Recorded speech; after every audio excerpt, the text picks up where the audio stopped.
ഇപ്പോൾ എൻ്റെ ചുറ്റുമുള്ള ശത്രുക്കളുടെ മേൽ എൻ്റെ തല ഉയരും. ഞാൻ അവൻ്റെ കൂടാരത്തിൽ ജയഘോഷയാഗങ്ങളെ അർപ്പിക്കും.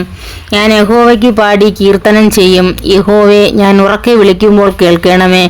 എന്നോട് കൃപ ചെയ്ത് എനിക്ക് ഉത്തരം അരുളണമേ. എൻ്റെ മുഖം അന്വേഷിപ്പിൻ എന്ന് നിങ്കൽ നിന്ന് കൽപ്പന വന്നു എന്നു എൻ്റെ ഹൃദയം പറയുന്നു. യഹോവേ, ഞാൻ നിന്റെ മുഖം അന്വേഷിക്കുന്നു. നിന്റെ മുഖം എനിക്ക് മറക്കരുതേ. അടിയനെ കോപത്തോടെ നീക്കിക്കളയരുതേ. നീ എനിക്ക് തുണയായിരിക്കുന്നു. എൻ്റെ രക്ഷയുടെ ദൈവമേ, എന്നെ തള്ളിക്കളയരുതേ, ഉപേക്ഷിക്കുകയും അരുതേ. എൻ്റെ അപ്പനും അമ്മയും എന്നെ ഉപേക്ഷിച്ചിരിക്കുന്നു, എങ്കിലും യഹോവ എന്നെ ചേർത്തുകൊള്ളും. യഹോവേ, നിന്റെ വഴി എന്നെ കാണിക്കണമേ. എൻ്റെ ശത്രുക്കൾ നിമിത്തം നേരെയുള്ള പാതയിൽ എന്നെ നടത്തണമേ. എൻ്റെ വൈരികളുടെ ഇഷ്ടത്തിന് എന്നെ ഏൽപ്പിച്ചു കൊടുക്കരുതേ. കള്ളസാക്ഷികളും ക്രൂരത്വം നിശ്വസിക്കുന്നവരും എന്നോട് എതിർത്ത് നിൽക്കുന്നു. ഞാൻ ജീവനുള്ളവരുടെ ദേശത്ത് യഹോവയുടെ നന്മ കാണുമെന്ന് വിശ്വസിച്ചില്ലെങ്കിൽ കഷ്ടം.